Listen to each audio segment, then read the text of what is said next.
Rückwärtsgang einlegen. Oh, die schönen Autos, so viel Wert, der hier steht. Der wird morgen ausgeliefert und der dahinter ist mein eigener. Okay, das passt schon mal nicht. Das sehe ich so, dass das nicht funktioniert. Mal gucken. Wir ziehen das jetzt mal durch. Ich würde sagen, das hätte ich auch alleine hingekriegt.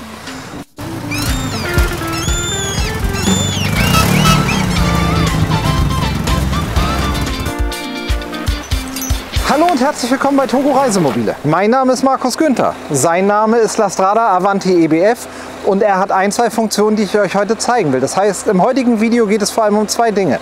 Einmal um die Möglichkeit, 636 mit Längsbetten und zusätzlichem Hub-Doppelbett für den Rest der Familie zu haben, also für bis zu 4 Personen. Richtig schöne Lösung, das zeige ich euch gleich.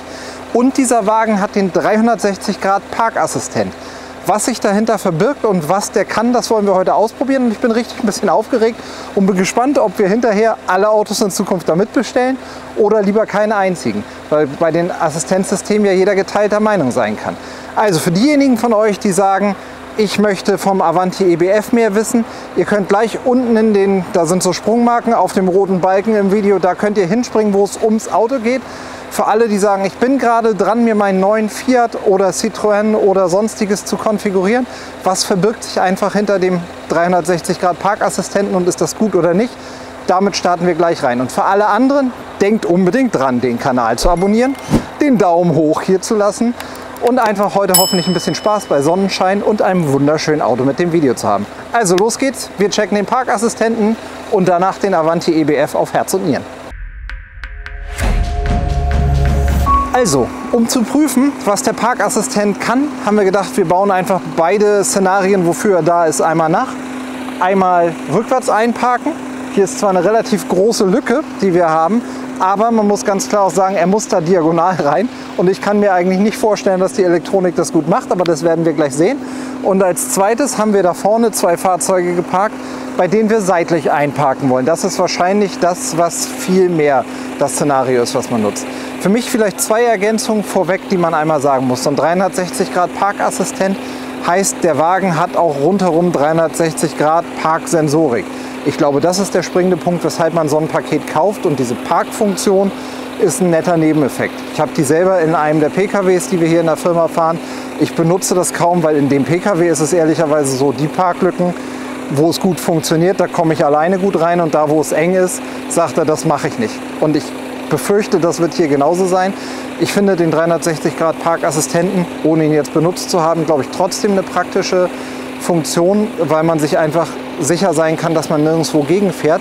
Aber, und das können wir vielleicht am Anfang mal gucken, der Wagen hat ja dann hier überall die Parksensoren vorne, das ging ja nie. Dann habt ihr hier an der Seite eins, da ist unten noch einer, 2 und hier in der Ecke, also auch auf der Seite. Und dann haben wir hier hinten Parksensorik drin. Und da muss man sich eben auch überlegen, wie benutzt ihr das Auto überhaupt? Habt ihr einen Fahrradträger drauf? Habt ihr einen Busbiker, irgendwie diesen neuen Thule Veloswing, irgendwas in der Richtung? Weil dann muss man das ja alles anpassen. Und sobald dauerhaft Fahrräder hinten sind, habt ihr von dem da hinten eigentlich nichts. Und das wird dann zum Einparken gar nicht so gut benutzt werden können. Dafür haben die Autos ja nahezu alle eine Rückfahrkamera. Aber ich will jetzt nicht so lange euch auf die Folter spannen, weil ich selber auch wissen will, wie es ist. Also wir tun jetzt erstmal mal so, dass wir da rückwärts reinfahren und dann seitlich. Mal gucken, wie das funktioniert. So, gut sitzen tue ich auf jeden Fall. Sitz ist schön weit unten. Die Sitzposition, die Ausstattung kennt ihr. Wir haben ein digitales Cockpit, wir haben das große Radio, das 10 Zoll Radio. Wir haben nahezu alle Assistenzsysteme und ich fahre jetzt einfach mal, achso, elektrische Parkbremse, einmal lösen, so rum, zack. Und wir tun, erstmal parken wir uns jetzt hier ein und tun mal so, also ich alleine, mal gucken, ob ich reinkomme. Ja, ich kriege das auf jeden Fall easy hin. Zum Rückwärtsfahren ist ja erstmal die Kamera eine gute Sache und wir würden ja normalerweise an der Parklücke, so da steht das Auto rechts von uns, sozusagen von hier an der Parklücke vorbeifahren. Die Grundidee ist, hier unten ist ein kleiner Knopf zusätzlich, jetzt sagt er schon, hinten kommt ein Pfosten, da fahre ich nicht gegen. Wir aktivieren den Parkassistenten, dann sagt er, Achtung, um Active Park Assist soll ich auf D stellen. Das mache ich. Jetzt kann ich hier, kann man das im Display sehen, kann ich entscheiden, ob ich eine seitliche Parklücke habe oder so eine Rückwärts-Einparklücke. Wir wollen rückwärts einparken im ersten Versuch, also habe ich das eingestellt und fahre jetzt einfach mal an der Lücke vorbei und hoffe, dass er die erkennt. Ich bin sehr gespannt. Wir tun mal so, als wenn das hier eine normale Straße ist, an der würde ich ja so auch vorbeifahren. Oh, jetzt sagt er Parkplatz gefunden. Anhalten und Hände vom Lenkrad nehmen. Rückwärtsgang einlegen. Rückwärts fahren. Ich gehe mal, hier sieht man ja, ganz schön knapp. Ich wäre wahrscheinlich einen Tick weiter vorne. Mal gucken, was er macht. Zack. Okay, das passt schon mal nicht. Das sehe ich so, dass das nicht funktioniert. Mal gucken. Wir ziehen das jetzt mal durch.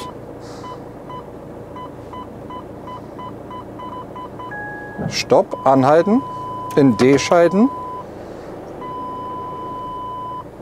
vorwärts fahren.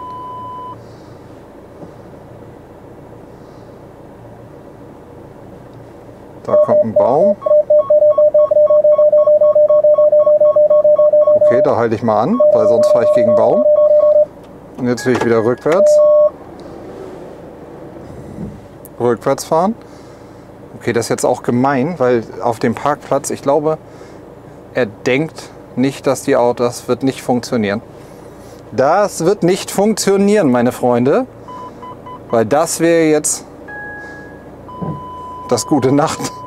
Er ist irritiert. Sie, er, was ist er oder sie? Also ich würde sagen, rückwärts einparken, so funktioniert schon mal nicht. Wir stellen die Autos gleich noch mal um, dass wir einen rechten Winkel haben. Das Parallel einparken hat hier auf jeden Fall nicht funktioniert. Wir können einmal, gehe mal hier, jetzt sagt er auch, wir können mal einmal kurz außen rum gehen und gucken uns an, was wir hier fabriziert haben. Ja, geht so. Also, ich würde sagen, das hätte ich auch alleine hingekriegt. Aber vielleicht, ich glaube, es ist einfach nicht für das schräg einparken gedacht. So ist auf jeden Fall uncool. Weil so klein ist die Lücke jetzt nicht. Und man sieht, ich glaube, dass das Auto einfach gerade rein wollte und sich mit dem Schrägen und dem Schrägen überhaupt nicht anfreunden kann. Das probieren wir gleich noch mal aus. Mal gucken, ob die zweite Parklücke besser funktioniert. So, ich glaube, Versuch Nummer 2 könnte auch schief gehen, weil wir haben zwei Probleme. Es ist heute alles 2. Ich könnte mir vorstellen, dass die diagonal dahinter stehenden Autos ein Problem machen. Werden wir gleich sehen. Und die Parklücke ist gar nicht so groß. Ich bin da eben dran vorbeigelaufen. Ich überlege fast, ob wir den vorderen einfach, damit das Auto eine faire Chance hat, ein bisschen weiter nach vorne ziehen. Außerdem wollen wir euch ja auch ein realistisches Bild davon vermitteln, damit ihr wisst, was ihr euch bestellt und ob ihr das braucht oder nicht. Aber grundsätzlich eben die ganz klare Aussage, ich glaube schon, dass es halbwegs sinnvoll ist. Nicht, weil der einparkt, das haben wir ja gesehen, dass das wahrscheinlich nicht so die Premium-Lösung ist.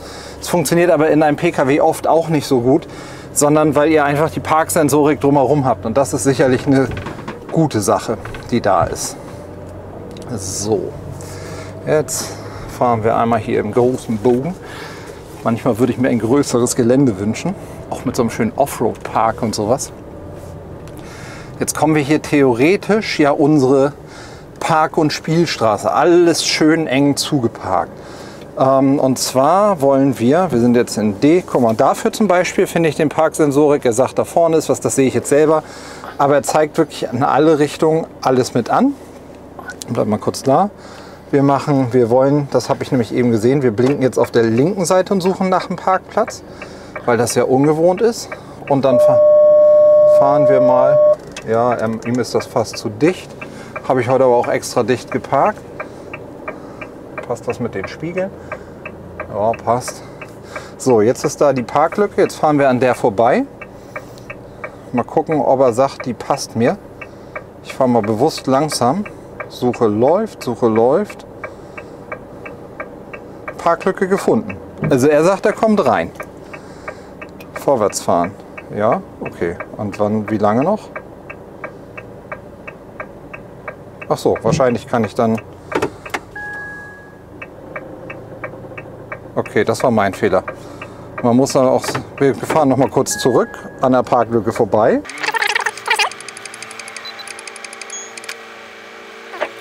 Vorwärts, Parkassistent, links und ich fahre da links dran vorbei.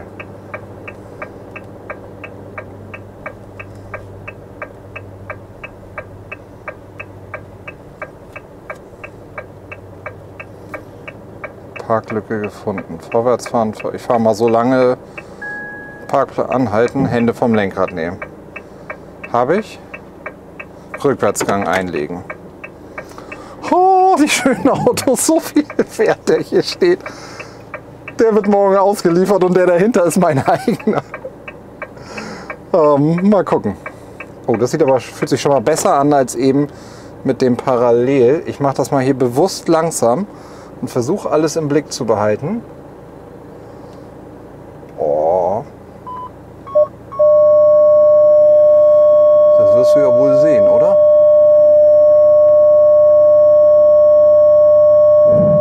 Das wird.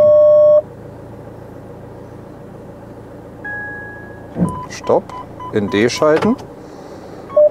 Ende Lenkvorgang abwarten. Vorwärts fahren. Stopp. Rückwärtsgang einlegen. Ich lese euch nur vor, was hier unten steht. Okay, das Piepen muss man aushalten können. Stopp.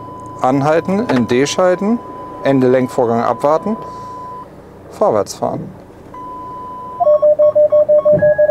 Stopp. Active Park Assistent fertig. Einparkposition prüfen. Das ist cool. Also das da drüben war ja echt ein Vollflop. Das hier, mega gut. Guck mal, jetzt zeigt er auch an, in alle Richtungen ist nicht mehr allzu viel Platz. Und das Auto, der Wagen geht nämlich auch am Donnerstag raus, ist auch erstmal heil geblieben. Komm, wir parken ein und gucken mal, wie es um uns rum hier steht. Ich denke, das ist wirklich in Ordnung. Guck mal, jetzt haben wir hinten ungefähr einen Meter vorne. Das ist dafür, dass die Autos an der Seite waren. Das hätte ich nicht gedacht, dass er damit klarkommt. Wir probieren einfach noch mal ganz kurz unser Glück und machen es doch ein bisschen kleiner. Doch, der Spieltrieb ist geweckt.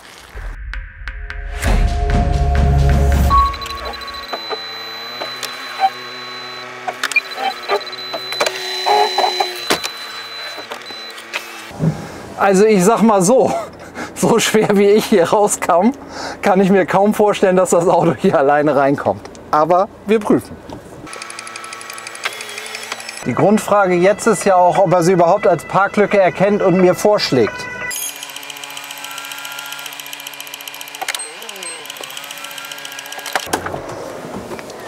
So, das hätten wir auch geklärt. Die Elektronik ist so schlau, dass sie sagt, ich bin noch nicht bescheuert und versuche mich da rein zu quetschen. Der schlägt mir das gar nicht als Parklücke vor. Man kann sich da als Profi-Parker reinquetschen und das ist dann so ähnlich wie beim Pkw. Dann, wo man denkt, jetzt hätte ich gerne ein Assistenzsystem, was mir das Leben leichter macht, kommen solche Systeme eben auch an den Rand der Möglichkeiten. Aber das hat man ja gesehen, wie ich beim Rein- und Rausfahren kurbeln muss. Ich glaube, das darf man dem Auto auch nicht zu hoch hängen. So, jetzt wissen wir, wie der 360 Grad Parkassistent funktioniert. Alles Weitere gucken wir uns in Ruhe jetzt an und ich zeige euch mal, wie der Avanti EBF aussieht und was er alles Tolles kann. Fazit zum Parkassistenten. Cool, Assistenzsystem. Assistenzsystem heißt ja auch nicht, ich übernehme die ganze Welt, sondern ich assistiere dir. Und da mag es für den einen oder anderen, der sich vielleicht nicht so sicher fühlt beim Einparken, echt eine Hilfe sein. So, heute geht es aber um ein Lastrada Avanti EBF. Wofür steht EBF? EB, ganz klar für Einzelbetten, auch zu erkennen an den hochgesetzten Fenstern hinten. Das ist ja eine der Spezialitäten, die Lastrada so hat. Und F für, in meiner freien Übersetzung, Familie. Wunderbar zu erkennen an dem Bett dort oben. Das ist in meiner Wahrnehmung, wenn ihr euch ein Avanti F, das ist ähnlich, ich erkläre euch nachher drin, wo die Unterschiede sind, oder für ein EBF entscheidet, dann könnt ihr beim Hubbett vorne ein zusätzliches Seitenfenster bestellen und das würde ich euch unbedingt ans Herz legen, weil gerade beim runtergeklappten Bett das wirklich eine tolle Lösung ist. Was wir halt immer wieder haben, ist, dass Leute kommen und sagen, eigentlich hätte ich gerne ein Fahrzeug mit Einzelbetten, aber unsere Kinder mit ihren Kindern, wir mit unseren Enkelkindern möchten ab und zu mal eine dritte und eine vierte Person irgendwie mitnehmen. Und dann stellt sich immer die Frage, wie regelt man das? Dann gibt es zum einen den Road Cruiser Revolution von Pössl, der hinten zweimal Einzelbetten übereinander hat, elektrisch höhenverstellbar, das obere und das untere fest drin. Dann habt ihr aber Doppelbetten auf 2 Etagen. Oder man sagt, ich möchte vorne hinten trennen. Wenn ich vorne hinten trenne, ist es meist so wie bei unserem Turbine Vario. 6 Meter, Heckbett quer und dann entweder so wie wir es haben mit einem GFK-Hochdach oben drauf oder mit einem Aufstelldach. In den seltensten Fällen habe ich bei 636 noch echte Familienlösungen oder Lösungen, die zumindest für mehr als 2 Personen gedacht sind. Und da hat sich Lastrada dann gedacht, okay, wir nehmen den Avanti EB, unser bestgehenden Grundriss, kombinieren den mit Elementen aus dem Avanti F, nämlich dem Hubbett vorne über der Sitzgruppe, und haben dann unterm Strich ein Fahrzeug, das wirklich für verschiedene Personen richtig gut funktioniert. Was wir jetzt hier haben, ist die Außenfarbe Lanzarote Grau. Wir haben ein Style-Paket, das heißt Alufelgen, schwarz glänzender Kühlergrill, LED-Scheinwerfer, alle Assistenzsysteme, wie ihr inzwischen wisst. Hat super viel Sachen drin, Markise mit drauf, Doppelsolar, Klimaanlage kann ich ab Werk mitbestellen. Dieses Auto ist die berühmte volle Hütte, wie man so schön sagt, oder der vollgehängte Weihnachtsbaum. Ein richtig schönes Geschenk. Und da er demnächst halt rausgeht, habe ich gedacht, ich zeige ihn euch auf jeden Fall nochmal. Wir brauchen aber von außen nicht so viel Zeit darauf zu verwenden, weil das kennt ihr zu Genüge aus allen anderen Fahrzeugen. Was dieses Auto halt interessant macht, ist das Innenleben. Und deswegen sollten wir auch damit gleich starten. Bevor wir aber reingehen, 2 Kleinigkeiten, die man immer mal wieder sich angucken sollte. Zum einen, wir haben einen Lastrada. Das heißt, bei den H3-Autos mit knapp 2,89 Höhe, wobei die Klimaanlage natürlich on top kommt, haben wir einen durchgehenden Doppelboden. Das heißt, keine Stolperkante auf dem Weg durchs Auto und auch unter der Küche Staufächer. Und damit nichts verloren geht, habt ihr das als ausziehbaren Tisch, der gleichzeitig auch ein richtig schön großer Stauraum ist. Und zusätzlich hier oben noch eine zweite Schublade, dass man auch ein bisschen das Zubehör, was man hier braucht, mit haben kann. Weil so ist es wirklich cool. Wenn ihr nur mal eben eine kurze Pause macht, kann man sich hier wunderbar reinsetzen, kann sein Essen, sein Getränk hier abstellen. Ein Tisch mit dazu oder wenn man halt zu dritt, wie das oder viert ist, 2 oder 3 Stühle mit dazu. Und dann hat man für ein Picknick mal eben einen schönen Tisch, ohne den ganzen Stauraum hinten leer zu machen. Dass so ein Auto eine Fliegengittertür und all sowas hat, ist, glaube ich, in der Klasse selbstverständlich. Und ich würde vorschlagen, ich mache jetzt mal ein paar von den schicken Lampen an, die Lastrada drin hat. Und dann gucken wir uns das Interieur und vor allem diesen Grundriss mal im Detail an. Also, herzlich willkommen hier im Avanti EBF im Zentrum des Ganzen. Ich hole euch mal ganz kurz ab, was wir für einen Grundriss haben. Wir haben hier hinten wirklich den ganz klassischen Avanti EB, das heißt Längsbett links und rechts, so wie ihr das aus den anderen Autos kennt. Lastrada typisch, mit extrem hohem Schlafkomfort. Hinten komplett hochklappbar, dass man theoretisch auch ein Fahrrad quer reinstellen kann. Super viel schönen Stauraum und auch die Möglichkeit, hier draußen ein Doppelbett zu bauen. Und eben die Variante, wenn man sagt, ich möchte 2 Personen haben, die komfortabel ins Bett einsteigen, hier im Mittelgang quasi nach hinten zu gehen. Ich will mich jetzt nicht mit meinen Klamotten hier aufs Bett setzen, weil der Wagen kurzfristig ausgeliefert wird. Und dann sich hier einfach abzulegen in beide Richtungen. Das eine Bett ist ein bisschen länger als das andere. Ich meine, es ist 1,85 und 1,95 und 1,85 so rum. Und dann haben wir normalerweise bei solchen Fahrzeugen immer hier noch ein bisschen anderen Schrank und vorne die normale Sitzgruppe.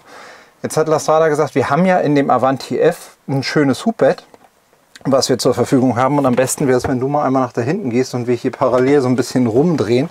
Ich verstecke mich in der Nasszelle, was durch die Salontüren hier hervorragend funktioniert. Und das Avanti F Hubbett funktioniert aber nicht wirklich hier drin gut, weil wir beim Avanti F die Nasszelle weiter hinten haben, weil der ja nur ein Querbett hinten hat. Da hat man sich also überlegt, wie gehen wir das Thema an? Wenn wir vorne ein Hubbett haben wollen, sagt man, es muss halt nicht überall gleich lang sein. Meist schläft ja dann vorne doch ein Kind und deswegen hat man gesagt, wir machen das normale Hubbett, was wir kennen. Und so habt ihr dort oben ein richtig schönes Bett. Und ich gehe hier mal kurz zur Seite. Und das, was man... Guten Tag. Was man hier halt einfach sagen kann, ist, wir haben eine richtig schöne Liegefläche. Beim Avanti F wäre das Bett eben bis hierhin. Und damit das auch in dem Auto passt, mit der nach vorne geschobenen Nasszelle durch das Längsbett, haben wir dort diesen Cutout oder Ausschnitt, um mal hier bei unserem normalen Deutsch zu bleiben, was da ist. Ich hole mir mal ganz kurz was zu messen, dass ich euch wirklich sagen kann, was wir hier für Matratzenmaße haben, weil das bei so einem Ausschnitt ja doch immer wichtig ist. Also bleibt mal da, ich bin gleich wieder da. Und dann haben wir nämlich hier, ich messe mal hier einmal von Gurt zu Gurt, um wirklich die Matratzenbreite zu haben. 1,30 knapp an Matratzenbreite. Die gefühlte Breite ist aber natürlich deutlich größer, weil wir ja hier, wo kann man das gut messen, eigentlich von Wand zu Wand das haben. Das sind gute 1,40 die Platz sind und hier ist sogar noch, weil hier ja noch der Ausschnitt ist, kann man eben seinen Arm gut raushängen lassen. Und dann haben wir auf der längeren Seite 1,95. Kannst du mal da von der Nasszellenwand, da komme ich nämlich von hier doch nicht ran. Das klingt gut. 1,80. Also knapp 15 cm, die das dort kürzer ist. Das heißt, das ist schon entweder für einen großgewachsenen Alleinschläfer, um ein bisschen diagonal hier drin zu liegen, oder ist für zwei Personen, die kürzer als 1,80 sind, ein tolles Bett. Wir haben oben die 50×70 Dachhaube, die ist serienmäßig mit da. Das Fenster müsst ihr bestellen, das ist das, was ich vorhin draußen meinte, und das gehört für mich ganz, ganz wichtig mit dazu, damit man hier oben Belüftung hat, weil so hast du hier die Luft, die aus dem Fenster von der Schiebetür kommt. Wir waren selbst noch mit dem Avanti F eine Weile unterwegs. Da drüben das, wo was rausgeht, und dann von oben den Sternenhimmel, wo man hier richtig schön liegen kann. Ne, nicht da, hier, da. Da, wo du hinfilmst, ist die Klimaanlage. Hier wäre der Sternenhimmel, da ist jetzt nur die Isomatte zusätzlich mit drin. Und da hinten, wo jetzt die Klimaanlage ist, was ihr gerade gesehen habt, dort wäre serienmäßig auch eine normale Dachhaube, wahlweise als normale Dachhaube, als Dachhaube mit Ventilator oder so wie das hier ist, als Klimaanlage. Und auch hier vom Schlafkomfort, Achtung, Matratze kommt punktelastisches Lattenrost, Kaltschaummatratze mit abziehbaren Bezügen, also auch eine richtig schöne Lösung. Und jetzt klappen wir das Ganze mal wieder hoch. Einfach nur ein bisschen Anfangsunterstützung geben. Und dann kann der hier noch einen zusätzlichen kleinen Klaps bekommen. Und damit er während der Fahrt nicht runterkommt, gibt es von der Strada so eine Halterung, die das Ganze dann für euch abfedert. Und so hat man dann eine richtig schöne Sitzgruppe, wo man serienmäßig bei La Strada immer den Austrettisch hier mit dabei hat und so wirklich eine schöne Gruppe hat. Also was haben wir hier jetzt? Wo ist meine Preisliste? So, um euch einmal kurz grob abzuholen. Ich will jetzt bei La Strada ist ja die Liste, ihr seht das hier im Detail. Das habe ich schon 2 Seiten auf eine gedruckt. Das heißt, wir haben hier wirklich eine lange Liste an verschiedenen Sachen. Mit den ganzen Fenstern, Klimaanlagen, Lithiumbatterie, großer Solaranlage, größtmöglichen Motor, Automatik, 4,25 Tonnen Auflastung. Einmal das große Kreuz, alles was geht. Wenn man das große Kreuz setzt, reden wir hier über einen Listenpreis, je nachdem wie groß ihr das Kreuz dann wirklich macht, irgendwo zwischen 115.000 und 120.000 Euro. Bei La Strada kann man nicht pauschal sagen, das kostet so ein Auto, sondern da müssen wir uns dann wirklich zusammensetzen und gucken, was euch gefällt und wie ihr das gerne hättet.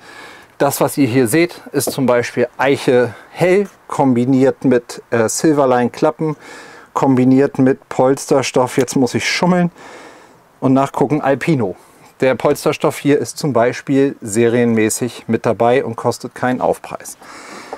Jetzt ist das wie unter den letzten Videos, ich verstehe das total, dass die Leute sagen, das ist echt teuer, aber ich finde, man muss es doppelt ins Verhältnis setzen.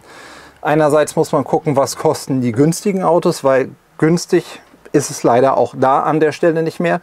Und man muss auch ganz klar sagen, so ein La Strada macht viele Sachen aufwendiger als andere Fahrzeuge. Und da muss man ganz klar sagen, das ist auch nicht für jeden genau das Richtige. Derjenige, der für sich das erkennt, was hier anders ist und auch für sich wertschätzt, wird auch sagen, okay, das ist im Preis-Leistungs-Verhältnis, so wie das hier steht, gerechtfertigt. Man wird aber einen La Strada nie kaufen, weil man denkt, ich kaufe das günstigste Auto am Markt. Und man muss natürlich auch ganz klar sagen, hey, wir haben hier eine Manufaktur, die baut 300 Autos im Jahr grob. Die baut euch das Auto in Polsterstoff, Holz, Farbe, Heizung, Elektronik, ganz vieles so, wie ihr das haben wollt. Das kostet am Ende natürlich auch einen gewissen Manufakturaufschlag. Und wie gesagt, das ist wie bei PKWs. Der eine sagt, funktioniert doch auch, wenn ich es einfacher mache. Und das ist ja hier definitiv auch so. Und der andere sagt eben, hey, ich will aber das genauso, wie ich es haben will. Und ich feiere das, dass ich sehe, dass jedes Scharnier mit 16 Schrauben fest ist. Dass die Beschichtungen super fest sind, dass das alles so ist, wie ich mir das vorgestellt habe. Und deswegen glaube ich, oder würde ich auch einfach darum bitten, diese Preisdiskussion liegt ja immer im Auge des Betrachters. Ich will das nicht werten, deswegen haben wir das volle Programm von einem Roadcar 540, wo wir euch im aktuellen Modelljahr für unter 50.000 Euro durchaus attraktive 540er hinstellen können, bis hin zu Lastrada, wo wir beim Nova sicherlich auch in den Bereich, wo fast eine 2 vorne steht, kommen und damit einfach die volle Bandbreite abdecken. Und Preis-Leistung muss jeder für sich selber entscheiden, wo das Richtige ist. Wir begleiten euch auf dem Weg und wir finden mit euch raus, was das richtige Auto für euch ist. Aber da macht es keinen Sinn, jetzt drunter zu schreiben, ey, der Wagen kostet zu viel oder zu wenig, sondern guckt, was es dafür gibt, guckt, was es woanders alternativ geben würde und entscheidet dann für euch, was der richtige Weg ist. Und man, wie sagt man so schön, der Konsument kann ja mit den Füßen abstimmen. Das heißt, da wo ihr den besten Deal seht, schlagt zu und macht das. Und für viele Leute ist es eben am Ende des Tages auch der Lastrada, weil er viele Dinge aufwendiger und schöner löst, aber sich das eben auch gut bezahlen lässt. So, das war der kurze Exkurs dazu. Jetzt wissen wir können hier vorne zu viert hervorragend sitzen. Wir haben die verstellbare Sitzbank, wir haben eine richtig schöne Ausstattung, wir haben hier überall integrierte Lampen mit Dimmern, wir haben ganz viele Fenster, wir haben super Schlafkomfort. Was wir noch nicht wissen ist, wie ist die Nasszelle aufgebaut, wie ist die Küche aufgebaut und wie ist der Heckstauraum aufgebaut. Und deswegen machen wir das jetzt im Schnelldurchlauf und gucken auch die 3 Dinge nochmal an. Fangen wir mit den einfachen Sachen an der Küche. Und da, ups, hier ist alles schön noch mit Schutzfolie. Wir haben einen klassischen 2-Flammenkocher, aber mit einer großen Flamme und einer kleinen Flamme, mit dem massiven Grillrost, schönen schwarzen Wasserhahn, relativ großes Waschbecken. Und dann, und da sind wir wieder bei dem Thema, was wir, schätze ich, wie ein Küchenblock, wo ich einfach hier verschiedene Schubladen habe, wo ich auf beiden Seiten die Schubladen habe mit dem Soft-Einzug hinten raus, da unten das gleiche nochmal und hier auch nochmal eine große.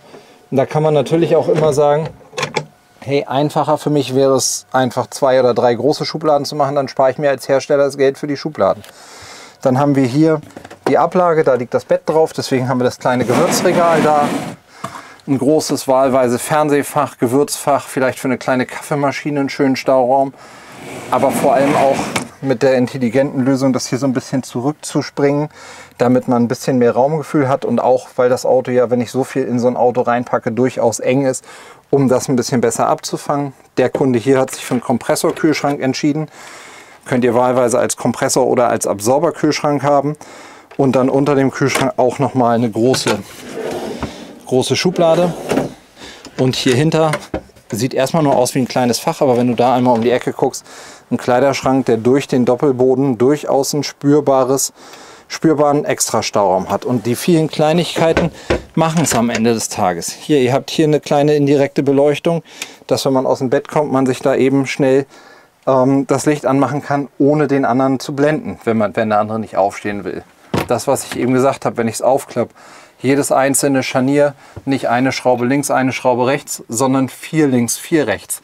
Dann 2 Scharniere, deswegen steht es schön auf, Magnetleisten, damit das hier ohne Verschleiß gut schließt. Also viele, viele schöne Sachen. Wenn ich natürlich aber ein großes Bett, eine große Sitzgruppe und große Betten habe, bleibt nicht mehr so viel Raum für eine Nasszelle. Hier haben wir eine ganz normale Dometic-Toilette mit Keramikschüssel drin. Die Möglichkeit zu duschen, wenn ihr euch euer Auto bestellt, wahlweise hier ein Fenster zu haben oder es wegzulassen. Und auch hier einen schönen Stauraum, der auch mit Magnet saftig schmatzend dort reingeht. Und was ich halt echt immer wieder toll finde, unsere Saloon-Türen, mit denen man hier das zumachen kann und die man einfach im Alltag schön nach hinten außen packen kann und so einfach immer vor dem Kühlschrank die Möglichkeit hat, einen Schritt zurückzutreten. Dann haben wir hier noch, einfach nur, dass ihr das wisst, das kennt ihr aber auch aus dem Avanti EB, eine große Schublade hier, eine zweite dahinter auf der Seite und weil man das nicht so sieht, hier noch eine Schublade, die den Raum oberhalb des Gastkastens wunderbar nutzt und hinten einen Durchgriff nach hinten in den Stauraum und auch einen Durchgriff in den Keller. Also erst in den Doppelboden und in dem Doppelboden ist nochmal ein Fach. Und apropos Doppelboden, das ist auch wieder so ein Thema Lastrada. Wir haben ja das etwas höhere Auto von außen. Das heißt, wir haben hier überall, wo man rankommt, den Doppelboden von innen, der auch Stauraum ohne Ende mit sich bringt. Und alleine das zu bauen, eine zweite Ebene ins Fahrzeug reinzuziehen, macht natürlich auch viel. Was ihr wissen müsst, ist, wenn ihr groß seid, einerseits haben wir eine tolle Stehhöhe hier drin. Von 1,97 und wenn ihr eine Klimaanlage mitbestellt, 1,94 knapp. Was man aber auch wissen muss, wenn ich ein Hubbett habe, hängt das natürlich von der Decke runter und raubt mir Stehhöhe. Das heißt, unterm Hubbett habe ich nur 1,82,5. Klar, reicht nicht. Hier, wenn ich 1,92 bin, laufe ich dagegen. Aber wenn man ehrlich ist, wenn ich hier stehe, arbeite ich in der Küche. Stört mich das nicht, dass das da ist. Wenn ich sitze, stört es mich auch nicht. Wenn ich rein und raus gehe, auch nicht. Für mich ist immer wichtig, es gibt irgendwo im Auto einen Ort, wo ich mich hinstellen kann, vernünftig strecken kann und dann ist für mich alles fein. So, von innen haben wir das gesehen. Gefällt es euch? Schreibt es in die Kommentare. Gefällt es euch nicht? Behaltet es für euch. Und jetzt gehen wir nach hinten und gucken nochmal in den Heckstauraum, damit ihr seht, was ihr in dem Auto hier alles unterbringen könnt. Wir haben gerade festgestellt, dass ich fertig werden muss und dass ich mich nur noch von vorne zeigen darf, weil das schon schwierig ist. Es ist halt mal wieder ein warmer, schöner Sommertag. Wir wollen ja nicht jaulen, es ist halt Hochsommer. Auch in Norddeutschland hat man dann irgendwann Temperaturen, wo es warm und schön wird. Das ist der Stauraum, den wir eben gesehen haben. Zum einen habt ihr natürlich die Möglichkeit, den hinteren Teil des Bettes weg und hoch zu klappen. Dann hat man hier hinten wirklich die Möglichkeit, hochkant Dinge groß reinzustellen. Aber auch wenn es runtergeklappt ist, haben wir 1,83 in der Breite, ungefähr 72 in der Tiefe und 86 in der Höhe. Also schon einen verhältnismäßig großen Stauraum. Und das kombiniert mit dem Raum hier, der für lange Sachen dann nochmal 1,80 Ladetiefe nach hinten hat. Also wirklich viel Stauraum. Damit ihr auch hier wisst, was ist, an der Seite ein offenes Fach, damit da kein Raum verschenkt wird. Hier den Lastrada Gaskasten. Das ist auf der Schublade, dass ihr die 2 11 Kilo Flaschen rausziehen könnt und rückenschonend im Stehen beladen könnt, weil ihr das Bett dann hochklappt. Und hier auf der anderen Seite die, nennen wir es mal, Technik-Ecke bei Lastrada, in dem Fall hier mit einer 150 Ampere-Stunden Lithium-Batterie, mit der Truma Kombi 6 DE, das heißt Dieselheizung mit Elektrounterstützung, mit einer Solaranlage 2x100 Watt, die drin ist, und insgesamt einfach so ein Fahrzeug, was nahezu unendlich autark ist. 1700 Watt Wechselrichter, also alles, was das Herz begehrt. Was haben wir noch? Die Lastrada Hecktürverkleidung, wir weisen da immer wieder darauf hin. Aber auch das sind halt die vielen kleinen Details, die es ausmachen, die entweder den Preis rechtfertigen oder eben auch nicht. Dass man sagt, auch da sich die Mühe zu machen, jede Tür separat zu verkleiden, mit diesem Thermovelour das nochmal zu machen. Das kostet für sich vielleicht nicht so viel Geld, aber es macht einen unglaublichen Effekt. Und das haben wir halt auch an allen Wänden, an der Decke, und allein diese Thermobespannung, die so ein bisschen dicker ist, schluckt super viel Geräusche. Ich glaube, man muss einfach ganz klar sagen, ihr müsst einfach vorbeikommen, euch mal ein Lastrada anschauen und dann weiß man auch ganz schnell, ob das stilistisch das Auto ist, wo ihr sagt, hey, das finde ich richtig cool, oder ob ihr sagt, nee, ich stelle mir einen anderen Grundriss vor oder für meine Kinder hätte ich lieber ein Aufstelldach. Dann gucken wir bei Westfalia oder Pössl und finden da sicher für euch auch die richtige Lösung. Das ist ein Lastrada Avanti EBF, Außenfarbe Lanzarote Grau mit 360 Grad Parkpaket. Ob ihr das für euch braucht im nächsten Auto, wisst ihr jetzt nach dem Video auf jeden Fall. Ob euch der Wagen gefällt auch. Ich freue mich auf jeden Fall darüber, dass ihr bis hierhin zugeschaut habt. Das dürfte nämlich heute leider wieder etwas länger geworden sein. Freue mich auf euch im nächsten Video. Erstmal schöne Grüße aus Stove und bis bald.